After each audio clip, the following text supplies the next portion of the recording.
네, 우리 상봉동 공동체를 위해서 정성 가득한 문화 사목으로 좋은 자리를 마련해 주시고 문화 영성 강좌로 슬기로운 신앙생활을 위한 소통 방법이라는 주제 중 오늘은 침묵과 멈춤의 비법으로 강의를 해주실 김민수 이냐시오 주임 신부님 큰 박수로 모시겠습니다.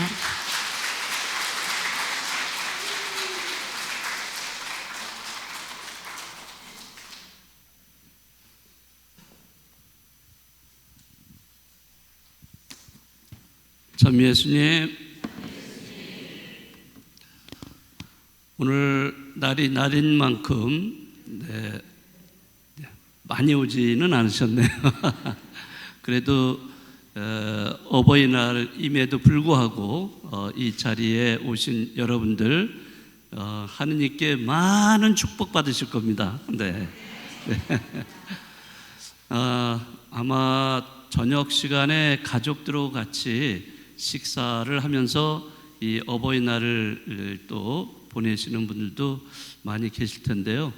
다른 날로 이렇게 바꾸려고 해도 또 적당한 날이 또 없고 또 이게 또 우리가 두 번째 목요일 날로 매달 쭉 정해 놨기 때문에 또 바꾸기가 좀 어려워서 그냥 어버이날인데도 불구하고 실시하기로 했습니다.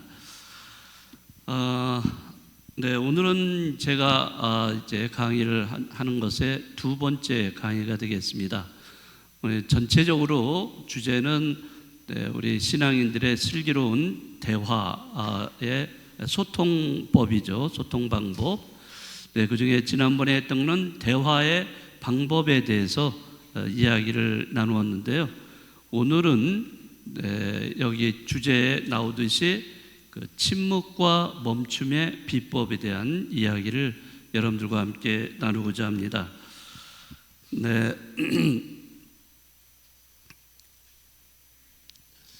자, 우선 우리 현대인들의 여러 가지 특징이 여러 가지가 있지만은 그 중에 그 특징 중 하나로 꼽는다면은 침묵을 잃어버린 현대인이다라고 이렇게 표현할 수 있을 것 같습니다. 그래요. 여러분들 침묵 이렇게 지키고 계신가요? 평소에? 침묵하고 거리가 좀 멋있죠? 성당에 오면 침묵 지키시죠? 아닌가요? 아무래도 자꾸 이렇게 그 과학기술이 발달하고 생활하는 모든 것이 복잡해지면서 침묵이 점점 자리를 잃어가고 있지 않나 이런 생각을 해봅니다. 물론 저도 사제로 살아가면서 기도도 하면서 침묵도 지키고 좀 그런 면을 좀 많이 실천을 해야 되는데 저도 조금 부족하지 않는가. 침묵에 대해서는 자신 있게 난 침묵을 잘 지키면서 사제 생활한다 이렇게 말하기가 조금 저도 자신이 없지 않는가 이런 생각을 해봅니다. 그만큼 이 침묵이 이 현대 사회에서 괄시를 받고 있다. 괄시만이 아니라 가치가 전락이 되어버렸어요. 가치를 제대로 느끼지 못하고 이것을 쓰레기통에 갖다 버린 식으로 침묵은 가치 없는 것으로 이런 식으로 취급을 당하고 있지 않나 이런 생각을 해봅니다. 자, 우선 우리가 살고 있는 이 세상은 한마디로 말하자면 소음 세상이라고 할 수 있습니다. 소음과 혼돈으로 이렇게 꽉 차 있지 않나 이런 생각을 해봅니다. 그렇죠? 여러분들 길거리 나가면 제일 많이 듣는 게 무슨 소리죠? 자동차 소리. 자동차 소리, 자동차만이겠어요? 자전거, 오토바이, 그런 소리뿐만 아니라 또 여러 가지 지금 공사하잖아요. 제가 여기 본당에 처음에 왔을 때 이 주변에 다 공사 중이었어요. 그런데 이제 한 1년, 2년 지나니까 공사가 끝나고 이제는 이렇게 조용해졌구나 라고 이제는 예, 내가 여기 다 5년간 마칠 때까지 좀 조용하겠지 했는데, 아이고 요즘 또 여기 건너편에 바로 또 뒤에서 공사를 시작했나 봐요. 거기서 또 시끄럽게 소리 나고 뭐 먼지도 날라오고 막 그러는 것 같아서 그동안 그래도 창문을 좀 열어놨는데 다시 닫아야 될 판이 됐습니다. 네.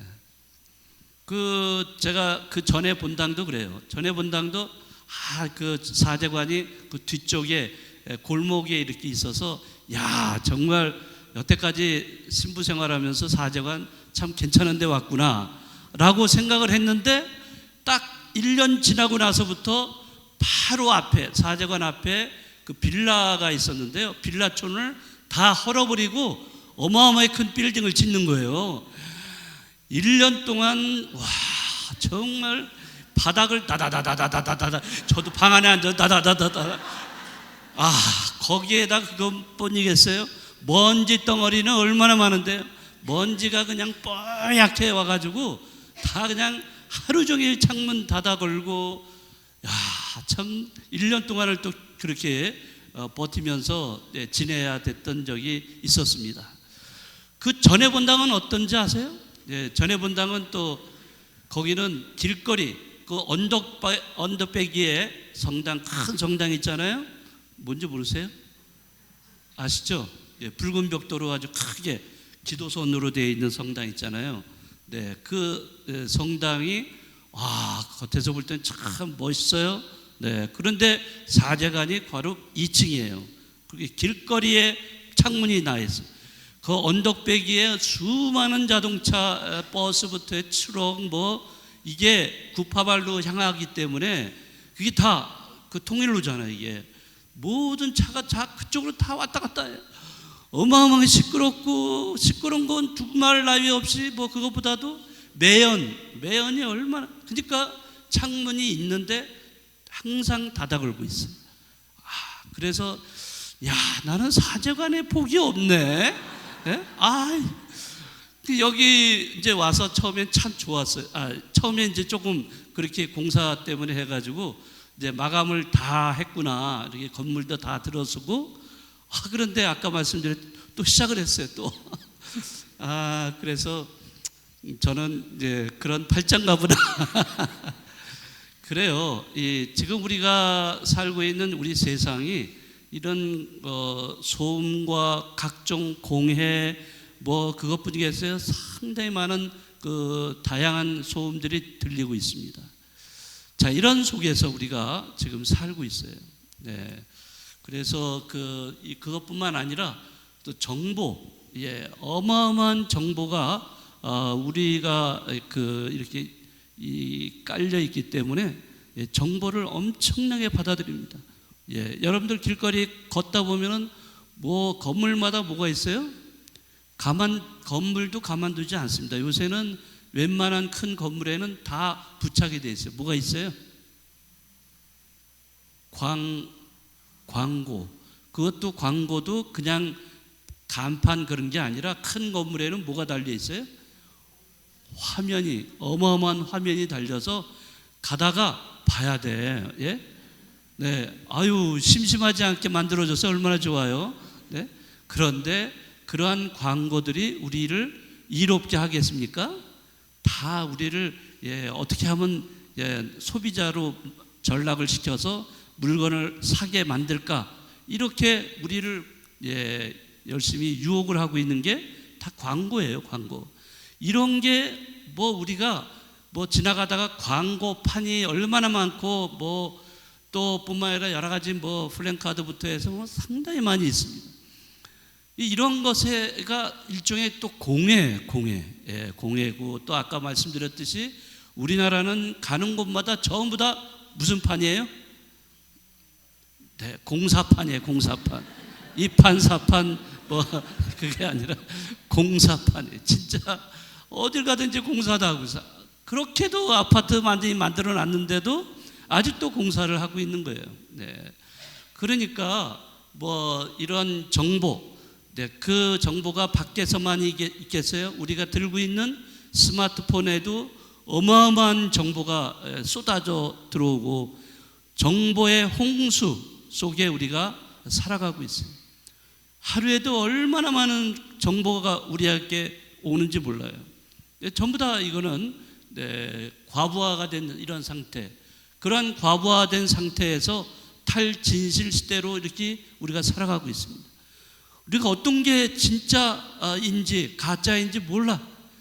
가짜 뉴스, 진짜 뉴스 이거 구별하기가 참 어려워요. 너무나 많은 정보, 뉴스가 너무나 많이 들어오기 때문에 분별하기가 참 어려워요. 뭐 그것뿐이겠어요? 이제는 소음도 이제는 정상화되고 있어요. 정상적인 것으로 받아들이고 있다는 거죠. 네, 여러분들 그 집에 가셔서 집에서 생활하실 때 집에 들어가시면 바로 하는 게 대부분 뭐예요? 텔레비전 켜는 거.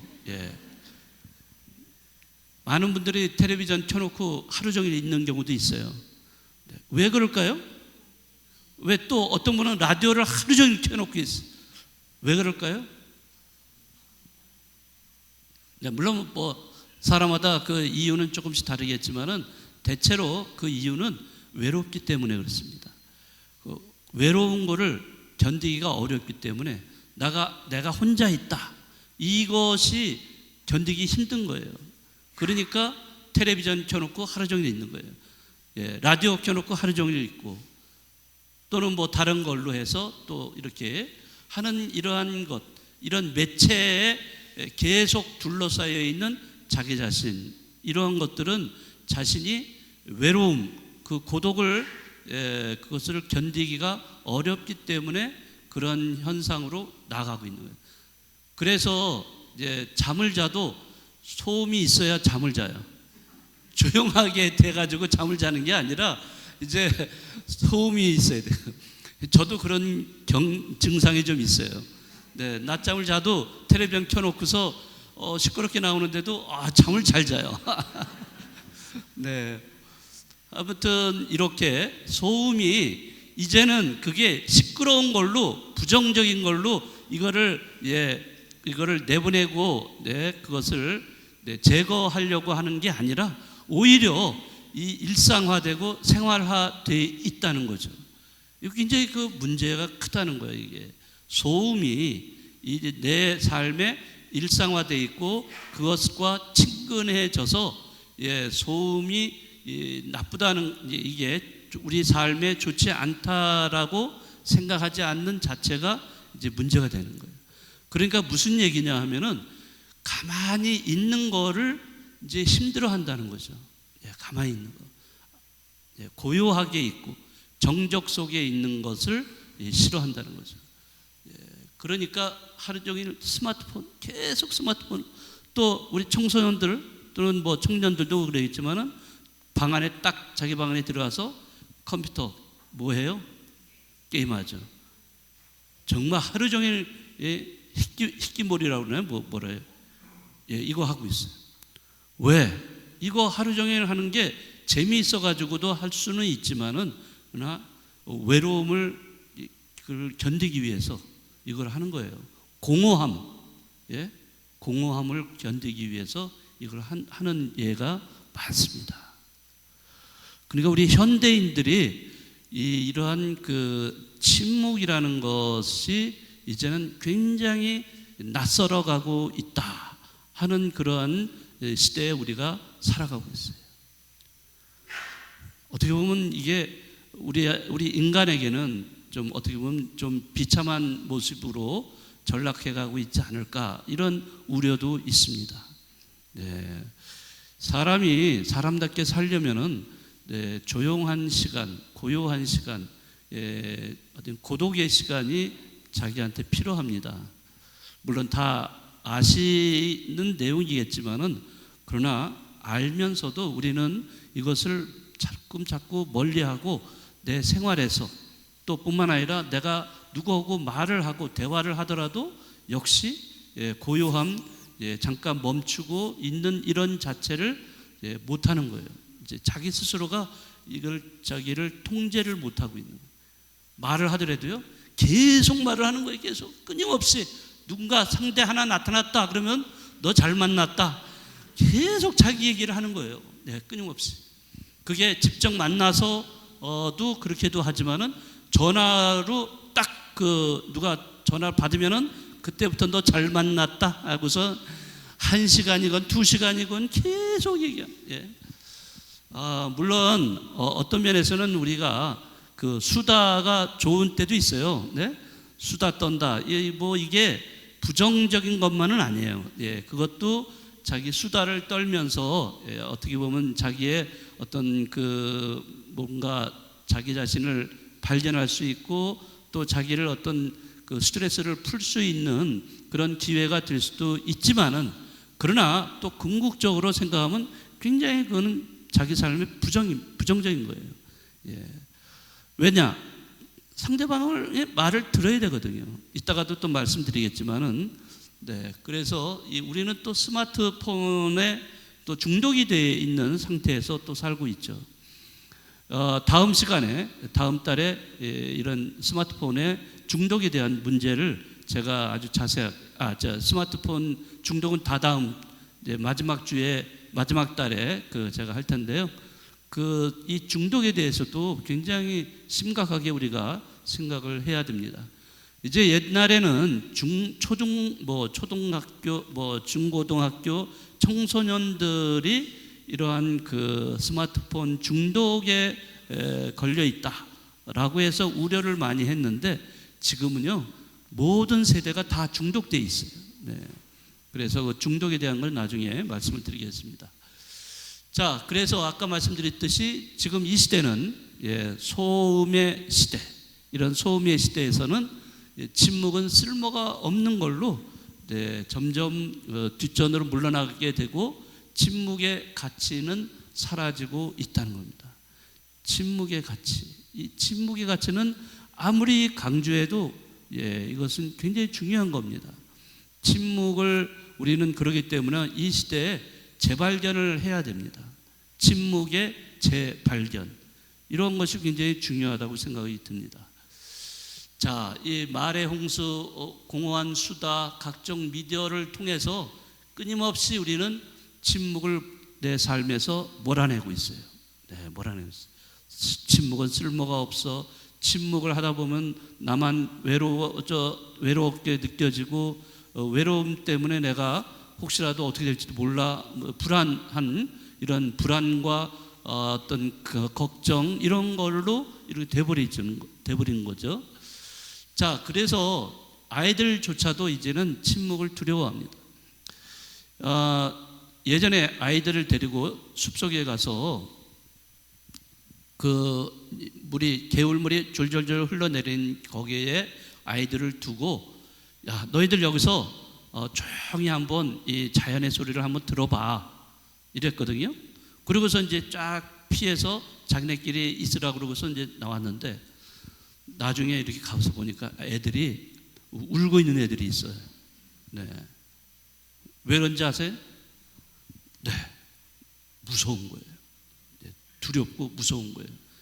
한 번도 그렇게 조용한 곳에서 있어 본 적이 없는 거예요. 집에 있을 때 난리가 나는 거죠. 돌아다니면서 장난치고 하고 가만히 있어 본 적이 없어요, 애들이. 그런 애들이 그 숲에 가서 조용히 자연의 소리에 이렇게 소리를 들어보라고 했는데 자연의 소리를 듣지를 못하는 거예요.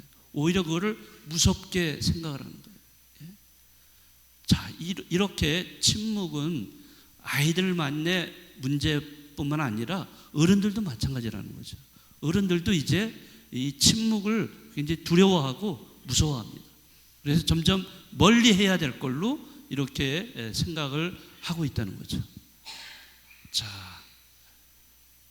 그래서 우리가 침묵 속에 정말 이 침묵을 제대로 우리가 누리려면은 자연을 즐길 줄 아는 사람이 돼야 된다는 거죠. 자연 속에서 우리는 얼마든지 침묵을 지킬 수 있는 그러한 배경 또는 환경이 충분히 될 수 있다는 겁니다. 자, 침묵을 잃어버릴 때는 내면은 공허해지고 삶은 무의미해진다라고 얘기할 수가 있어요. 침묵을 잃어버릴 때 나의 내면은 공허하다는 거예요. 그래서 이 침묵이라는 것이 얼마나 중요한가. 그러면 내가 침묵을 잘 지키는 사람이라면 내 내면은 어떻게 될까요? 평화로울까요? 불안할까요? 네, 침묵을 잘 지키는 사람은 평화롭습니다. 마음이 내적인 평화를 찾을 수 있는 사람이라고 할 수 있어요. 그러나 이 침묵을 두려워하는 사람은 내적 평화를 찾을 수가 없어요. 내적인 평화를 찾을 수 없다 보면은 어디서 이 평화를 찾으려고 그래요? 외적으로 평화를 찾으려고 그래요. 외적인 평화를 뭘까? 그 외적인 평화는 돈을 주고 살 수 있는 것들입니다.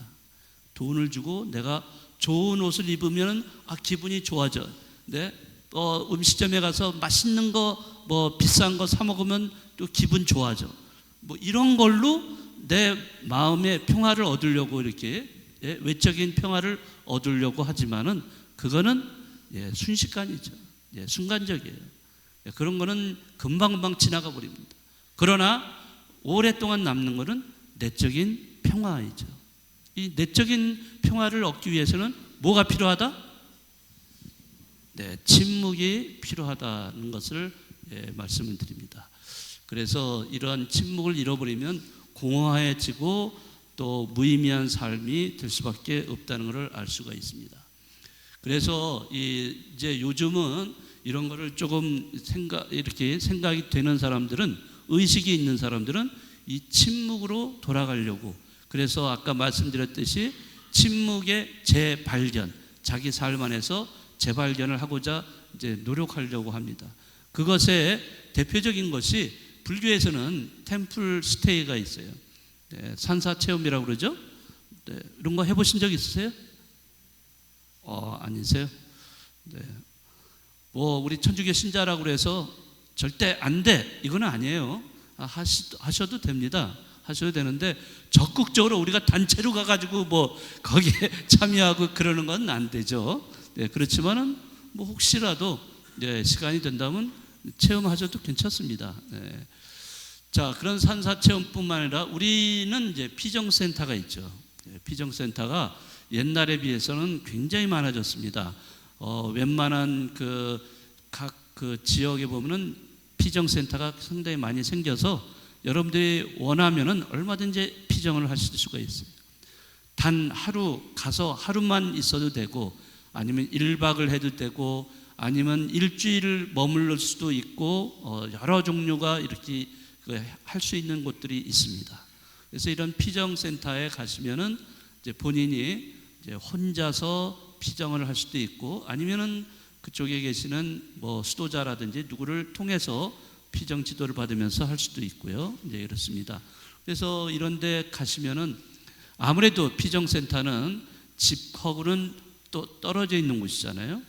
집을 떠나서 우리는 외딴 곳에, 예수님도 기도하러 새벽에 외딴 곳에 가셔서 기도하셨다라고 되어 있죠.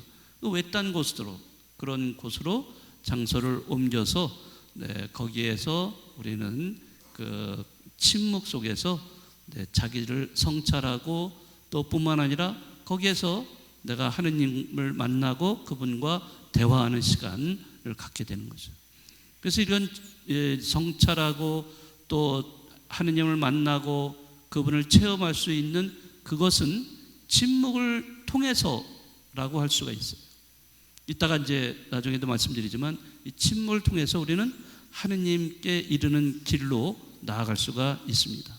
그래서 침묵이라는 것은 어떤 길이라고도 할 수도 있고, 아니면 어떤 공간이라고도 얘기할 수도 있고, 여러 가지로 표현할 수가 있겠습니다.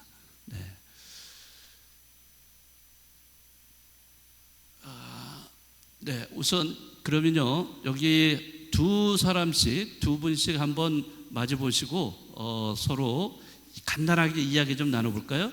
자, 한번 두 분이서 서로 악수 한번 해보실까요? 두 분이서. 반갑습니다. 이럴 때 같이 손 좀 만지시고 인사도 나누세요. 안녕하세요. 자, 손 잡고서 한번 손 이렇게 올려보세요. 자, 여기 없어요? 여기 저기 두 분, 예, 네, 그렇죠. 아유, 여기는 왜 없으세요? 어디 가셨어요? 없어요? 아니 여기 자매님 여기 있다. 예. 네, 네, 그래. 아, 거기 있으시네. 아유, 아유 부끄러워. 네, 자 그러면은 자 두 분이서 마주 보시고요. 자, 이 두 가지 이야기를 같이 아유 이게 뭐야 이게 이게 어떻게 그래? 네, 요 두 가지 이야기를 한번 나눠보시죠. 나에게 친근한 소음이 무엇인가? 내가 일상 안에서 매일매일 살아가면서 나에게 가장 가깝게 느껴지는 소음이라는 건 뭘까? 그것도 이야기 나누시고요. 그리고 나는 침묵을 체험해 본 적이 있는가? 한번 그거 가지고서 두 분이서 지금부터 자 대화를 나누시기 바랍니다. 시작. 네, 이야기 좀 많이 좀 나누셨어요? 네, 뭐 그냥 시간이 금방금방 지나가니까 네, 길게 더 얘기 나누기는 어렵고요. 간단하게 네, 어떤 서로 간에 소음에 대한 거 그리고 또 자기가 침묵을 언제 했었던 그때를 기억하면서 그 이야기를 나누셨으리라 생각합니다. 그래요. 이렇게 이야기 나누니까 아 소음에 대해서 내가 다시 한번 생각해보는 계기가 될 수 있죠. 네, 그리고 아 내가 침묵을 지키면서 살고 있는지 아니면 전혀 무관하게 살고 있는지 이런 것도 대화하시면서 조금 생각하지 않으셨을까 봅니다. 자 그러면은 이제 침묵의 의미를 간단히 또 이야기 나누겠습니다. 네, 침묵은 뭐 다 아시겠지만 단순히 말을 포기한다는 것, 말을 안 하는 것, 그런 것의 이상을 이야기합니다. 말을 안 하는 것은 외적인 그 멈춤이죠. 말을 멈추는 것, 그것이 침묵이다라고 할 수는 없죠. 침묵은 그보다도 더 깊은 의미를 가지고 있습니다. 자, 적절한 소통이 되려면은 1대3 정도가 좋다고 합니다. 내가 말을 한 번 이렇게 하면은 침묵은 3번 정도, 아니면 이 길이로 1분 정도라면은 3분 정도 이렇게. 그러니까 다시 말하자면 말을 하는 것보다 침묵을 지키는 것을 더 많이 또는 길게 이렇게 하라 하는 그런 뜻입니다. 그러니까 침묵이 더 길어야 돼요. 네, 그렇지 않고 이게 거꾸로 된다. 3대1이 된다. 네, 말을 많이 하고 침묵은 잘 안 지키려고 한다. 이제 이렇게 되면은 자기를 돌아볼 수 있는 시간이 없어요. 침묵을 지키게 되면은 당연히 자기를 돌아볼 수밖에 없습니다. 그러니까 그거를 돌아봄으로 인해서 자기가 하고자 하는 말이 더 풍요롭게 이렇게 될 수가 있습니다. 자, 여기서 그 말을 하는 도중에 멈춤이 필요하다는 거예요. 계속 말을 많이 하게 되면요, 이제 그 나중에는 쓸데없는 말만 하게 돼요. 그렇잖아요. 다 경험을 해보셨을 거 아니에요. 네, 말을 많이 하게 되면 필요한 말은 할 수는 있지만은 그러나 그 이상으로 하게 되면 필요 없는 말까지 이제 하게 돼요. 필요 없는 말이 뭘까요? 이제 남을 이제 딱 끄집어내서 험담하기 시작하는 거예요. 여기 끄집어내고 이 사람 끄집어내고 그래서 그 없는 사람 끄집어내가지고 험담 어쩌고 뭐 아유 어떻게 그럴 수가 있니 뭐 이러면서 네, 그렇게 이제 험담과 비난과 또 깎아내리고 네, 또 뭐라 그래요? 그걸 뒷담화라고 그러죠. 뒷담화. 이런 거 이런 식으로 이제 변하게 되는 거죠. 그러니까 말을 많이 할수록 말 뭐가 많아져요? 실수. 말 실수가 많아집니다. 네, 그래서 말은 적게 해야 된다. 말은 적게 하고 침묵은 길게 해야 된다라고 이렇게 얘기를 합니다. 이게 대화의 지난번에 또 대화에 대한 얘기 말씀드렸지만은 대화의 비법이에요. 대화를 잘 하시려면은 그 말하는 것보다도 침묵을 더 오래 지키셔야 된다는 거죠. 자, 그래서 말을 내가 하다가도 잠깐 멈출 필요가 있어요. 잠깐 멈추고 상대방의 말을 들어보기도 하고 또 멈추고서 또 생각해 볼 시간적인 여유도 필요하다는 거죠. 그래야 그 멈춤은 다음 말을 하기 위해서 더 필요한 것이라고도 할 수가 있습니다. 자, 잠깐 멈춤은 사람의 심리를 장악하고 말에 무게를 실어줍니다. 말을 막 하다가 잠깐 멈추고 있어 보세요. 그러면 저 사람 계속 말을 해야 되는데 말을 안 하고 있어요? 그러면 사람들이 무슨 일이야 도대체 이러고서 막 눈을 휘둥그리면서 의아하게 생각하면서 더 관심을 갖게 됩니다. 그래서 주위에 이런 그 시선을 더 받게 되고요. 자, 그 사람이 그 다음에 하는 말이 내 무게를 실어줄 수가 있게 된다는 거죠. 그래서 침묵은 굉장히 중요하다고 생각할 수가 있습니다. 자, 말의 멈춤은 경청으로 이어져서 경청은 내 말을 멈추고 상대방의 말에 귀를 기울이게 해주기 때문입니다. 그래서 이러한 경청도 내가 말을 멈추어야 이게 가능해진다는 것을 알 수가 있습니다. 아무튼 말을 잠깐 하다가 멈출 때 그 멈춤이 다시 말하면 침묵으로 이제 이어지게 되는데 이 침묵의 힘이라는 것은 어마어마한 것입니다. 자, 그래서 여기 오바마의 51초 침묵이라는 말이 있어요. 여기 제가 너무 많이 길게 써놨는데 그 오바마 때 대통령으로 있을 때 2011년 1월 2일 날 애리조나에서 총기 사건이 일어났습니다. 그래서 아주 많은 희생자가 생겼어요. 그 총으로 인해서 죽은 사람들이 많이 있었습니다. 그래서 이 오바마 대통령이 직접 애리조나에 가가지고 추도식에 참여를 했고 이 추모식에서 연설을 했습니다. 그런데 희생자 중에 9살 먹은 크리스티나라는 여자아이가 있었어요.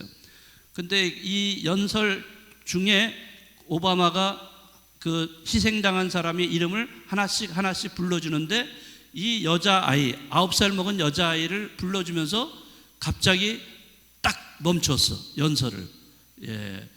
자, 연설을 멈춘다. 그리고 10초가 지났어. 10초가 지났는데 또 아무 소리가 없고, 그래서 조금 있다가 또 20초 지났는데도 아무 소리가 없는 거예요. 그저 이 오바마 대통령은 허공만 쳐다보고 이렇게 있고, 그러다가 나중에는 이제 먼 공간을 보면서 추모객들을 번갈아 이렇게 보게 됩니다. 자, 순간에 오바마가 눈물을 참으려는 듯이 눈을 연신 깜빡깜빡거렸습니다. 눈물이 나오는 걸 참으려고. 자, 오바마는 북받치는 슬픔을 억누르면서 감정을 추스르리라 차마 말을 잇지 못했습니다. 그래서 결국에는 51초의 정적이 흐르게 되고 그 흐른 뒤에 어금니를 굳게 깨물었고 다시 연설을 이어나가게 됐습니다. 그러면서 뭐라고 얘기했냐면, 나는 크리스티나가 상상한 것처럼 민주주의가 발전했으면 합니다. 우리는 아이들의 기대에 부응하는 나라를 만들기 위해 최선을 다해야 합니다. 자, 그의 음성은 무거웠습니다. 추모객들의 가슴을 향해서 퍼져나갔고 그 유명한 51초 무언의 연설, 침묵의 연설이라고 하는데, 이 침묵의 연설이 각인된 때입니다. 자, 그래서 이날 오바마 연설은 미국 국민의 가슴에 진한 감동을 아로새겼고, 오바마는 51초 동안 희생자 가족의 아픔을 처절하게 느꼈던 겁니다. 그러니까 51초의 그 멈춤 그리고 침묵은 거기에 참여한 모든 사람들을 시선을 장악하게 된 거예요.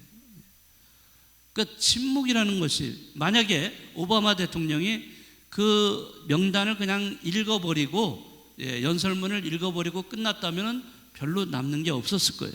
그러나 51초의 침묵이 있었기 때문에 그 연설은 길이길이 남는 연설이 됐어요. 여러분들이 오바마의 51초라는 제목으로 인터넷을 치시면요 어마어마하게 나옵니다.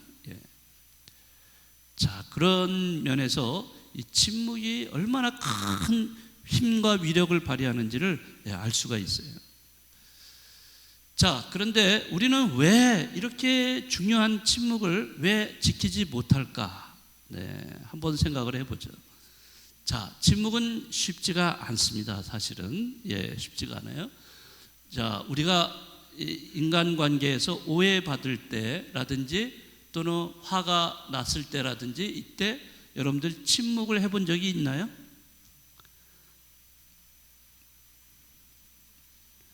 내가 누구한테 오해받은 일이 생겼을 때 나는 어떻게 할까요? 그때 그러면 아니야, 나 그런 적 없어, 나 그러지 않았어 막 그러면서 그냥 계속 내가 말을 하려고, 그 상대방을 설득하려고 계속 말을 하게 될 겁니다. 그리고 그것뿐만 아니라 내가 엄청나게 화가 났을 때, 머리에 뚜껑이 확 열렸을 때 가만히 있겠어요? 자, 너 잘 만났다 하고서 그냥 뭐 엄청나게 쏟아내는 걸로 분이 안 풀리면 뭐가 날아가겠죠. 자, 이런 식으로 우리는 표현을 하고 있어요. 대체로 침묵하고는 상관없이 이렇게 다 이렇게 표현을 해버려요. 그러니까 침묵을 지킨다는 것이 쉬운 일이 아니라는 것을 알 수가 있습니다. 자, 그 침묵을 지키기 어려운 이유 중에 하나는 사람들의 관심을 끌고 싶기 때문입니다. 이런 사람을 관종이라고 그래요. 관종. 관심을 받고 싶어하는 그런 사람을 관종이라고 합니다. 근데 물론 사람마다 거의 다 관심을 받고 싶어 해요. 관심을 받고 싶어 하고 인정받고 싶어 하는 게 인지상정이죠. 그러나 그게 이제 도가 넘치도록 그렇게 인정받고 싶고 관심을 한 번에 받고 싶은 그런 사람들이 있어요. 그런 사람들이 끊임없이 말을 하는 사람, 남한테 끊임없이 말을 하는 거예요. 그리고 또 요즘은 스마트폰 가지고서 메시지 한 몇 사람만 보내면 되는데 이 사람 저 사람 계속 그냥 복사해 가지고 다 보내, 다 보내고 또 SNS에다가 사진, 글 이런 거 뭐 그냥 가끔씩 이제 올리는 거야 상관이 없는데 너무 많이 이렇게 올리는 경우도 있어요. 그냥 거기에 에너지를 다 소비하는 거야. 와, 이런 거 다 거기다가 집어넣고 보내려면은 어마어마한 시간과 에너지가 필요한데 그걸 다 하고 있는 거예요. 그거 왜 그러겠어요? 좋아요, 이거 받으려고 좋아요. 좋아요를 많이 받으면은 어떻게 돼요? 자기가 뭔가 이제 되는 것처럼 이제 생각이 인정받는 존재가 되는, 그러게 되고, 또 요즘은 이제 이런 걸 또 많이 하는 이유 중에 하나가 돈 벌기 위해서입니다. 왜냐하면 많이 이렇게 하면은 조회수가 높아지잖아요.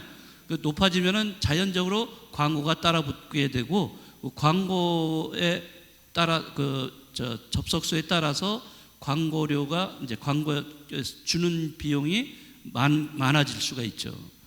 그러니까 아주 그 글을 쓰더라도 제목을 붙이더라도 어마어마하게 자극적인 거 이런 것들만 이제 자극적인 거를 올리는 거예요. 이제 이런 식으로 변하게 되면은 그 사람은 이 침묵하고는 담을 쌓게 되는 거죠. 그러면 사람이 사람답지 못하게 변하게 될 수밖에 없는 거죠. 자, 그래서 물론 이제 제가 침묵을 지키지 않는 이유 중에 하나를 말씀을 드렸는데요.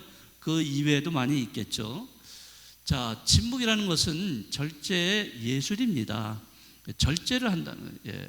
자기가 말을 하고 싶은 것이 상대방에게 있다 하더라도 그 말을 내가 참고 절제를 할 필요도 있어요. 어느 때는. 그거를 하지 말아야 될 경우도 있습니다. 사람들이 그렇잖아요. 모든 것을 다 상대방에게 다 알아라 하고 이렇게 할 수는 없잖아요. 어느 정도까지는 하더라도 그것은 적당한 선에서 절제가 필요합니다. 제가 볼 때는 아무리 부부라도 절제할 건 절제해야 될 것 같아요. 제가 볼 때는.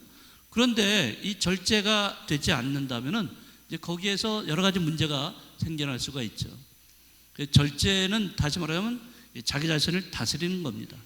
그 자기 자신을 뭘 다스리냐? 욕망을 다스리고 자기 자신의 분노와 자신의 감정을 다스리는 거예요. 아까도 저기 나왔지만은 남들한테 오해받는 경우가 있을 때 그냥 그 즉석에서 그냥 마구 내가 그렇게 아니다라고 얘기를 하지 않아야 될 때도 있어야 돼요. 네. 참아야 될 때도 있어야 됩니다. 또 화가 나더라도 참을 때가 있어야 돼요. 뭐 그렇다고 해서 그 분노 조절을 너무 지나치게 또 하다 보면은 또 사람이 또 그 스트레스가 또 쌓일 수도 있긴 하겠지만은 그러나 어느 때는 그거를 표현하지 않을 때도 있어야 됩니다. 다시 말하면 침묵을 지킬 필요도 있다는 거죠. 하여튼 우리가 살아가면서 그 삶의 지혜가 너무나 많아요. 예? 그래 많은데 그래도 기본적으로 이런 침묵에 대해서 우리가 그것이 얼마나 중요한가 이런 거를 생각한다면은 뭐를 하든지 간에 내가 말을 하든 어떤 행동을 하든 거기에서 침묵이 배어 나오지 않을까 생각을 합니다. 자, 침묵은 자기 성찰의 조건입니다. 자기를 들여다보려면 내가 어떤 존재인지, 내가 어떻게 살고 있는지 자기를 들여다보려면 침묵을 지켜야 된다는 거죠. 침묵을 지키지 못하는 사람은 자기 성찰을 할 수가 없어요. 자, 제가 이 그림을 여러분들한테 보여드리는데 이 무슨 그림일까요? 네, 죄 많은 여인에 대한 이야기. 가늠한 여인이죠. 가늠한 여인을 예수님께서 용서해 주시는 그런 내용입니다. 자, 여기서 여러분이 너무 뭐 많이 들으셔서 잘 아시겠지만은 자, 여기서 그 너희 가운데 죄 없는 자가 먼저 저 여자에게 돌을 던져라 이런 말씀을 하셨어요. 그리고 나서 몸을 굽혀서 무언가 땅에다 쓰기 시작하십니다. 자, 그들은 이 말씀을 듣고 나이 많은 자들부터 시작하여 하나씩 떠나갔다라고 돼 있어요. 네. 사실 예수님이 그 율법학자 바리사이들이 그 현장에서 가늠하는 여인을 붙잡아 가지고 율법대로 처리해야 되는지 아니면 당신이 사랑을 외쳐왔는데 사랑에 따라 그냥 놔줘야 되는지 어떻게 하면 좋겠냐 이런 식으로 몰고 가가지고 진퇴양난에 빠지게 될 수밖에 없었던 예수님이시지만은 예수님은 이렇게 말씀하시잖아요. 너희 중에 죄 없는 사람부터 죄 없는 자가 먼저 저 여자에게 돌을 던져라. 그 말씀 한마디 하시고 그 다음에 뭐 하셨어요? 쭈그리고 앉으셔서 땅에 뭔가 쓰셨어요. 뭘 쓰셨는지 잘 몰라요. 저도. 네. 근데 어쨌든 침묵을 지키셨다는 거. 거기에서 뭐 어쩌고 저쩌고 말씀을 하신 게 아니라 당신의 어떤 그런 말씀을 하신 게 아니라 딱 한마디 하시고 그냥 침묵을 지키셨다는 거죠. 근데 그 침묵 속에서 이 사람들, 그 돌을 던져서 죽이려고 했던 그 사람들이 한 사람 한 사람 떠나갔다라고. 그러면 그 사람들은 왜 어떻게 해서 떠나갔을까? 이 침묵이라는 것이 그들에게도 적용이 된 겁니다. 그들은 침묵 속에서 뭘 했을까요? 자기를 돌아볼 수밖에 없었습니다. 죄 없는 자, 내가 죄 없는 자일까 아닐까 이거 생각을 안 할 수가 없겠죠. 네, 그래서 죄 없는 자가 어디 있겠어요? 네, 털어서 먼지 안 나오는 사람은 어디 있겠어요? 네, 아무도 없죠. 근데 이제 하나씩 그것도 누구부터? 나이 많이 먹은 사람부터 이제 떠나갔다고 되어 있습니다. 나이를 많이 먹었다는 것은 오랜 세월을 살아왔다는 거고, 오랜 세월 살아왔다면은 이제 누적된 게 많이 있겠죠. 네, 누적되고 또 이런 경험 저런 경험 뭐 이렇게 이 해왔던 것들이 많이 있겠죠. 그러니까 그렇게 하다 보면은 네, 먼지가 많이 쌓였겠죠. 네, 그러니까 나이 먹은 사람부터 떠나갔다라고 이렇게 기록되어 있습니다. 그래서 이것은 이 장면에서 우리가 여러 가지를 생각할 수 있지만 그 중에 하나는 자기 성찰의 침묵이 얼마나 중요한가, 네, 이런 것을 알 수가 있습니다. 그러니까 우리가 고해성사를 보기 전에 우리가 통회도 하고 성찰도 하고 이제 그러잖아요. 자, 이런 것을 하려면은 우리가 조용하게 있어야 돼. 조용하게. 시끄럽게 막 뛰어다니고 막 일하고 있다가 와가지고 갑자기 고해소에 들어와서 고백하겠습니다 이렇게 할 수는 없잖아요. 네, 조용하게 있어야죠. 고요하게 있으면서 거기에서 침묵 속에서 자기를 돌아보게 되는 거죠. 어차피. 그래서 내 자신이 지금 어떠한 모습으로 있구나, 어떻게 내가 살아왔구나, 이런 거를 알 수가 있는 겁니다. 그래서 침묵이라는 건 그래서 굉장히 중요하다고 생각을 합니다. 자, 이런 면에서는 침묵은 갑자기 그 침묵의 능력이 생겨가지고 내가 침묵을 잘 지키는 사람이 되는 게 아니라 침묵은 연습이 필요합니다. 연습과 수련이 필요한 거예요.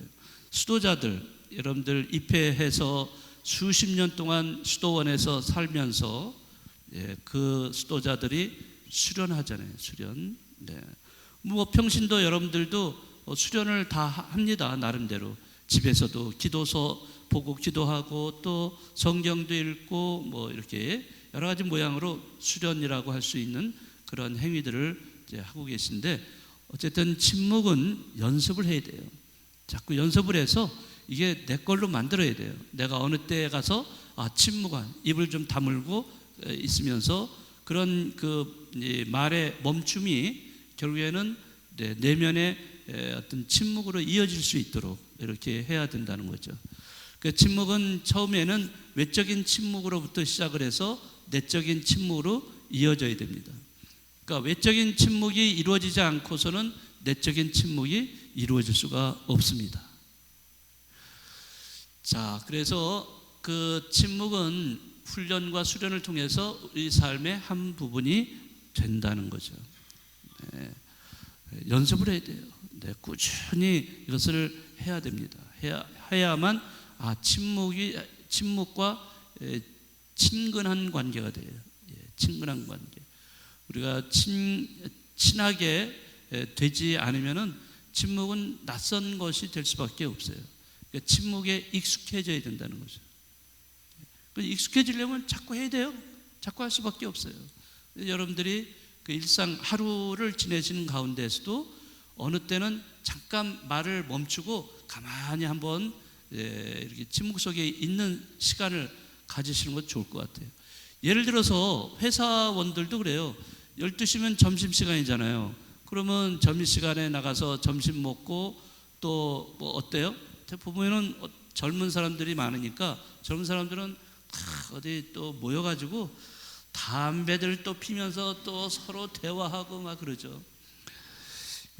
뭐 젊은 사람들이라서 그런지 몰라도 그렇게 뭐 직장 생활을 몇십 년을 그렇게 하는 경우도 많은데, 그렇지만 어느 때는 뭐 밥을 빨리 먹고 그 다음에 나머지는 사람이 없는데 이런데 혹시 조용한 길이 있으면 저 왔다 갔다 하면서 걷기, 자기 혼자 걷는 거, 그런 그 걷는 거를 통해서도 또 어느 좋은 또 조용한 길을 산책하는 것으로도 이런 그 침묵을 실천할 수가 있다는 거죠.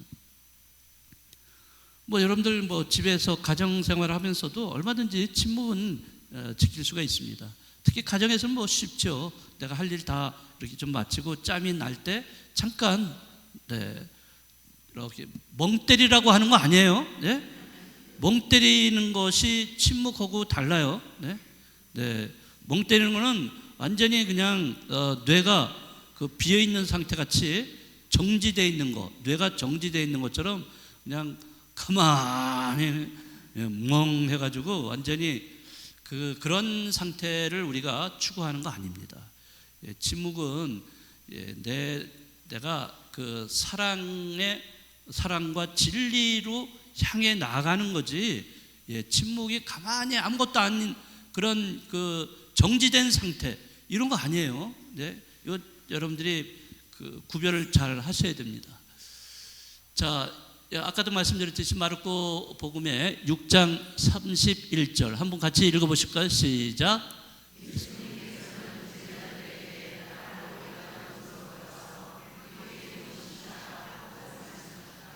네, 자, 여기서 보면은 외딴 곳, 네, 여기 외딴 곳에 가서 좀 쉬자, 그럼 멈추자 이거죠.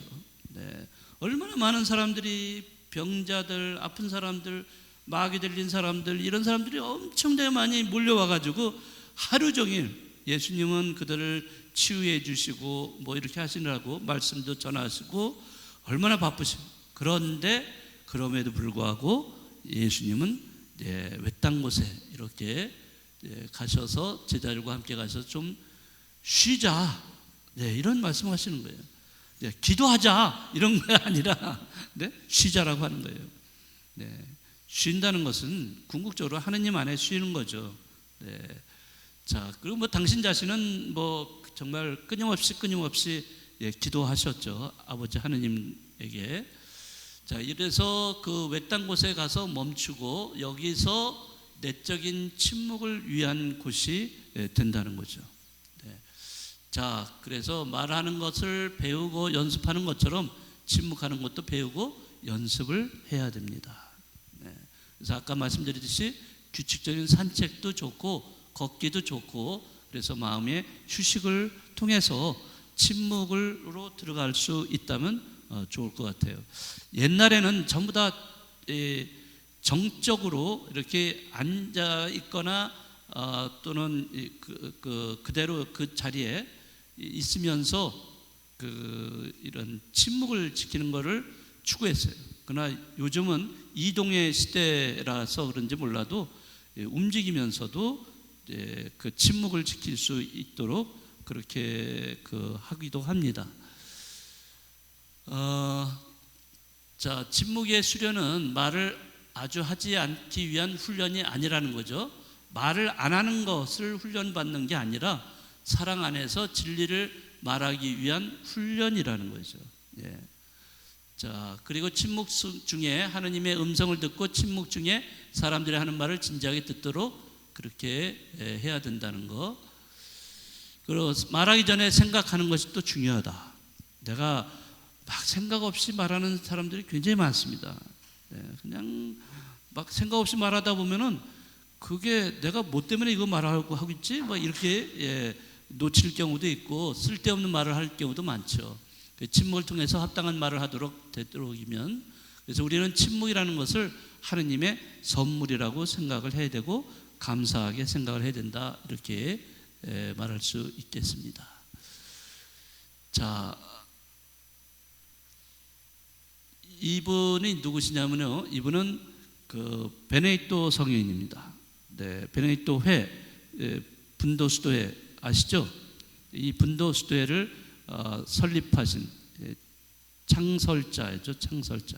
서방 수도회의 아버지라고 하죠, 우리가. 근데 이분이 젊은 나이에 부모로부터 많은 유산을 이어받았어요. 엄청난 유산이 있었는데, 그래서 로마로 가서 공부를 이제 하던 도중에 로마가 그 당시에 이제 종교가 공인됐어요. 그리스도교가 공인받고, 그러면서 그리스도교가 막 이제 많은 사람들이 들어와 영세를 하고 들어오면서 커가고 있고, 그렇지만 또 로마는 그러면서 이런 부귀 영화를 누리는 이런, 그래서 퇴폐하고 타락해가는 이런 로마가 되버리고 있던 참이었습니다. 바로 이때 베네딕토가 공부하러 갔다가 이거는 아니다, 이거는 아니다, 내가 있을 곳은 아니다. 공부하다 말고 이 베네딕토 성인은 로마에서 저쪽 동쪽으로 떨어진 곳에 수비아코라는 동굴이 있습니다. 그래서 이 동굴에 들어가서 3년 동안 은수 생활을 합니다. 자, 그래 들어가기 전에 자기 모든 재산을 다 가난한 사람들은 다 줍니다. 네, 가난한 사람들은 다 나누어준.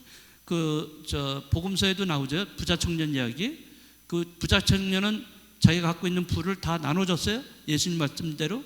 아니잖아요. 근데 베네딕토는 자기가 갖고 있는 재산을 다 나눠줍니다. 딱 대신에 그 여동생이 하나 있는데 여동생에게 남겨줄 것만 조금 남겨주고 다 나눠줬어요. 여동생이 누구죠? 시골로 시집가. 모르세요? 시골로 시집가. 스콜라스티카. 네. 그래서 지금 이제 수비학교 동굴에 들어와서 3년 동안 동굴 생활을 하는 거예요. 자, 그런데 동굴 생활을 하려면은 먹을 게 있어야 될 거 아니에요. 근데 이 사람이 위에 먹을 거를 하루에 한 번씩 이렇게 주는 겁니다. 직접 여기 찾아와서 주는 게 아니라 위에서 밧줄로 해가지고 바구니에다가 빵을 담아서 그거를 건네줬어요.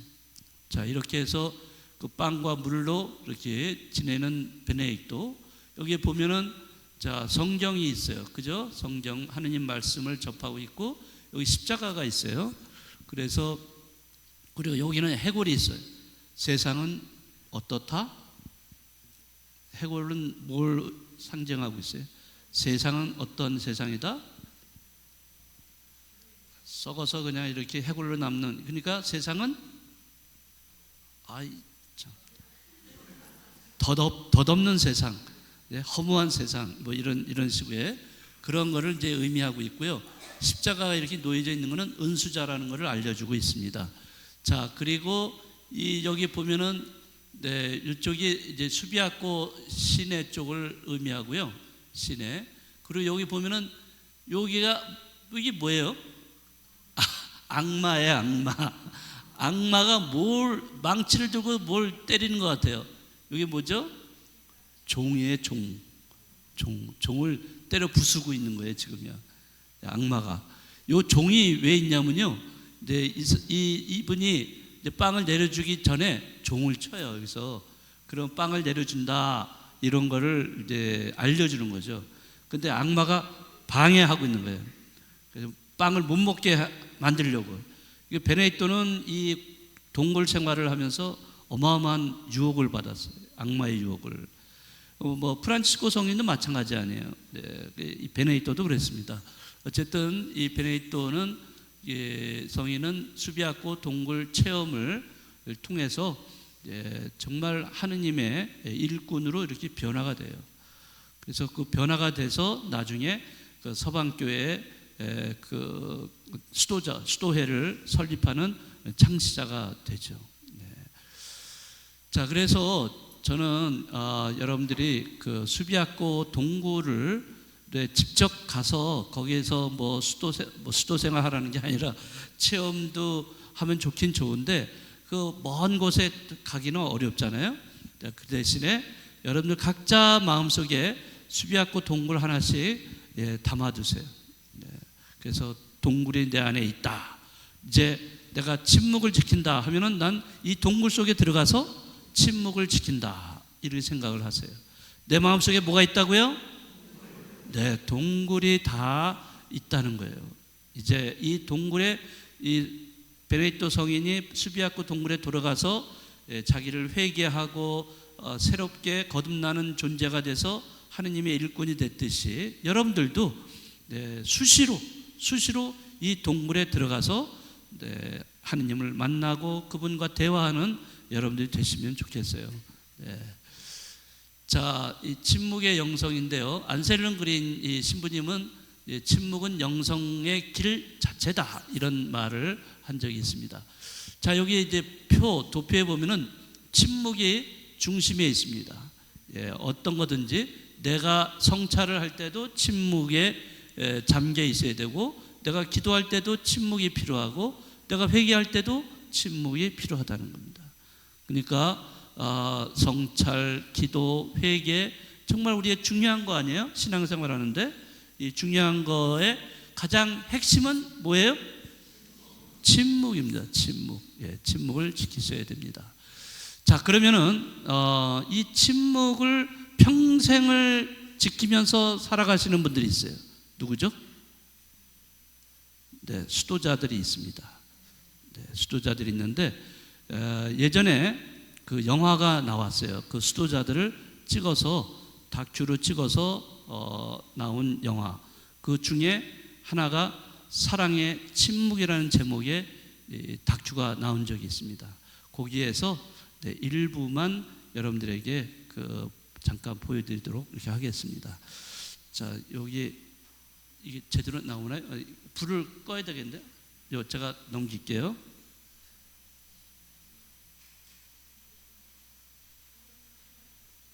안 나오네. 안 나오면요, 그냥 깔려 있으니까 그 영상을 좀 틀어주시면 되겠습니다.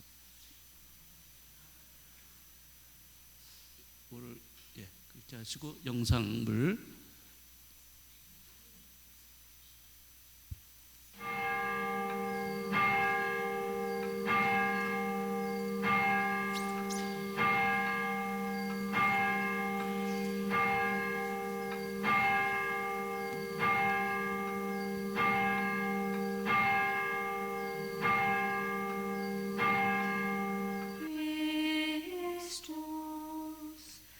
Factus est nobis,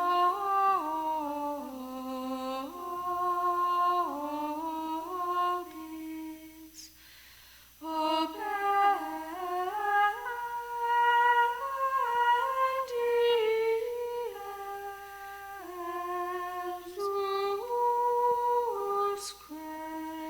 ad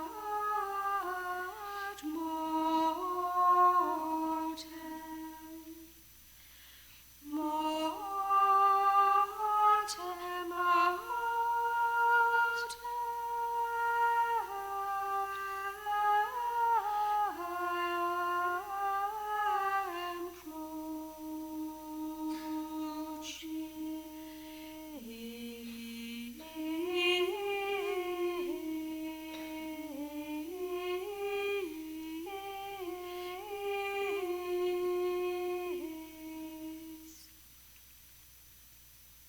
Silence, somebody said, is the echo of the eternal word.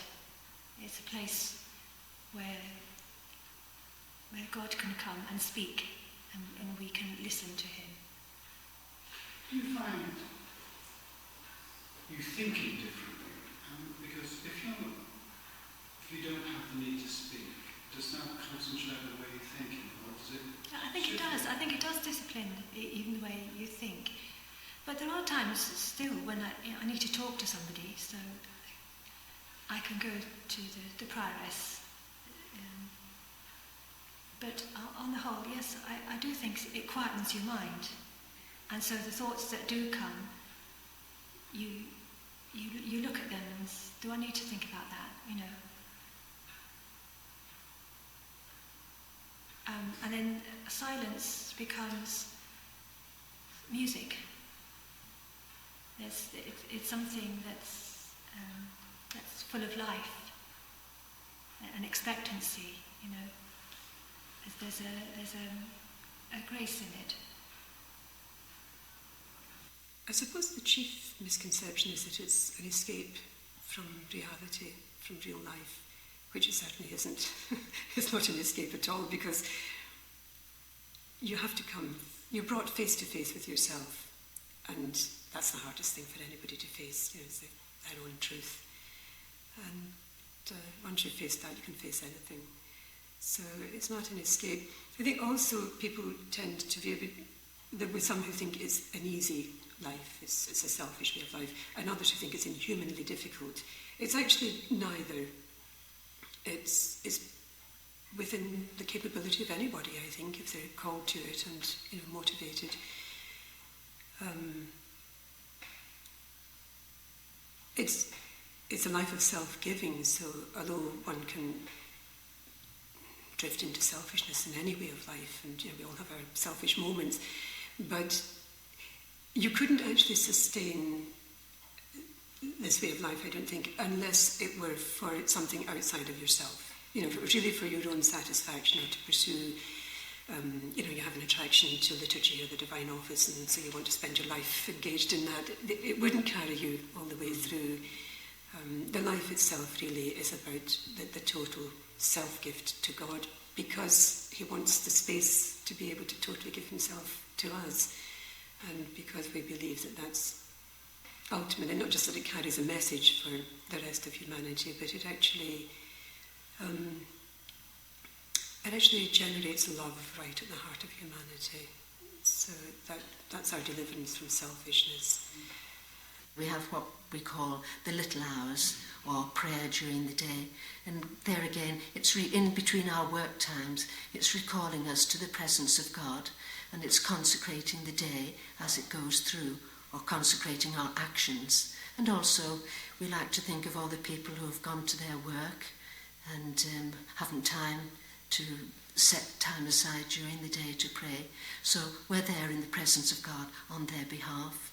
Maybe it's people who have trouble or have problems, and they're all in our mind as we come to choir through the day with these various prayers. And then the next important hour is what we call evening prayer, and that's an offering of the day that is gone. So I think the tone of evening prayer is consecrating what has already happened, and there are all kinds of petitions for people in need, or it's the end of the day. We're also looking towards the final end of life too, but that's much more specific in the last hour of the day, which is night prayer. Then night prayer is a kind of rerun of death. What's going to happen at the end of death? So we examine our conscience, we say sorry to each other, and we'd like to be in the dispositions that we would be if we were going to die that night. There's a lovely poem of Gerard Manley Hopkins, and at the end of it he says, all life death doth end, and each day dies in sleep. So it's a preparation for death, really, that little night prayer. And then at the end of night prayer, we're in order specially dedicated to Our Lady. We sing the Solemn Salve, and we entrust the day that has gone into her hands.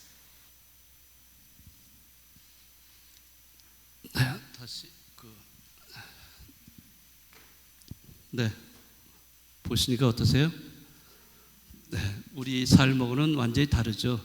네, 런던의 그 가르멜회 봉쇄 수도원입니다. 네, 그 여자 봉쇄 수도원이라서 한 번 들어가면은 죽을 때 나오게 되는 그런 수도회, 그리고 그 수도에 살면서 침묵을 지키면서 살아가는 그런 공동체입니다.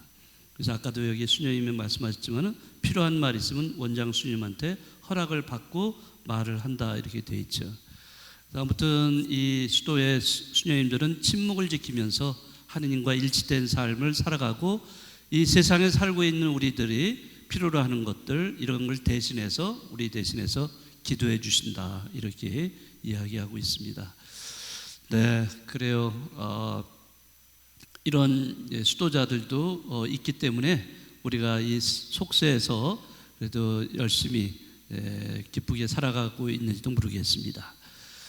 자, 여기 이제 우리 수녀님 누구죠? 마더 데레사 수녀님, 네, 빈자의 성녀라고 할 수 있죠. 자, 이분은 이런 말씀을 하셨어요. 모든 것은 기도로부터 시작됩니다. 자, 한번 읽어볼까요? 하느님과 홀로 있기 위해 그분에게 여쭙고 그분의 말씀을 듣기 위해 들은 것을 마음속에 깊이 새기기 위해 우리에게는 침묵이 필요합니다. 우리가 새로워지거나 변화되기 위해서도 우리에게는 그분과 홀로 있는 침묵의 시간이 필요합니다. 자, 이렇게 말씀을 하셨고요. 자, 침묵은 하느님의 언어다라고 이렇게 이야기하고 있습니다. 정말 아주 표현이 참 좋은데요. 하느님의 언어. 우리는 이 하느님의 언어에 익숙해져가는 사람들이 돼야죠. 그렇죠? 우리는 하느님의 자녀들이기 때문에 하느님이 말씀하시면 곧 알아들을 수 있어야죠. 근데 하느님의 언어를 모르면은 알아듣지를 못하는 거예요. 그렇죠? 네, 그래서 이 하느님의 언어가 뭐라고요? 침묵. 그러니까 침묵에 우리는 익숙해져야 된다라고 할 수가 있습니다. 하느님은 침묵을 통해서 들으시고 말씀하신다. 침묵을 통해 우리는 소통한다. 네, 침묵을 통해서 하느님은 말씀하시고 또 침묵을 통해서 우리의 말을 들으신다라고 되어 있어요. 그러니까 침묵이 결국에는 하느님과 우리 사이에 그 매개체가 되는 거예요. 통로가 되는 채널이 되는 거죠. 네. 자, 그런 말씀을 하셨습니다. 자, 그리고 이 침묵에 대한 여러 가지를 말씀하셨는데 5가지 침묵을 했어요. 자, 눈의 침묵. 자, 우리 눈 뜨고서 보는 것들이 얼마나 많아요. 네, 보는 것들마다 우리를 유혹하고, 네, 우리가 판단을 흐리게 하고, 네, 이런 것들이 많죠. 그래서 눈에 대해서도 침묵이 필요하고, 귀도 그렇잖아요. 온갖 소음이라든지 온갖 소리가 다 들리는데 우리는 제대로 된 소리를 들어야 되잖아요. 네? 하느님의 음성을 제대로 들으려면 침묵이 필요하다는 거예요. 또 혀, 네, 뭐 두말할 나위 없죠. 이 혀 세치나 뭐예요? 세치도 안 되는 혀를 놀리다가 잘못되는 사람도 많잖아요. 네, 그러니까 혀에 대해서는 당연히 우리가 침묵을 지킴으로써 네, 정말 필요로 하는 말, 진실된 말을 할 수 있는 사람이 되고요. 그리고 지성의 침묵, 지성은 자기가 안다는 거, 알에 대해서 어떤 그 한계를 느껴야 되는데 그 알을 가지고서 네, 그것을 가지고 네, 잘못된 그런 판단을 내릴 수도 있는 거죠. 그리고 가장 중요한 것은 마음의 침묵입니다. 우리가 눈, 뭐 귀, 혀, 뭐 지성 이런 거 다 침묵 지키는 것도 필요한데 이런 침묵을 지킴으로써 궁극적으로는 마음의 침묵으로 넘어가야 돼요. 이게 다시 말하자면 내적 침묵이라고 얘기합니다. 내적인 침묵. 그래서 내적인 침묵으로 우리가 들어갈 때 거기에서 진정으로 하느님과 우리가 그분을 말씀을 들을 수 있는 그러한 순간이 될 수가 있는 거죠. 네, 그러니까 이런 거를 잘 참조하셔서 여러분들이 기도하실 때 또는 뭐 여러 가지 또는 묵상하실 때 도움이 되셨으면 좋겠습니다. 자, 이 시인 박송죽이라는 분인데요. 상당히 옛날 분인데 이분의 시가 굉장히 마음에 들어서 제가 여기다가 좀 마지막으로 써 놓았습니다. 여러분들 한번 같이 읽어보시겠습니다. 침묵은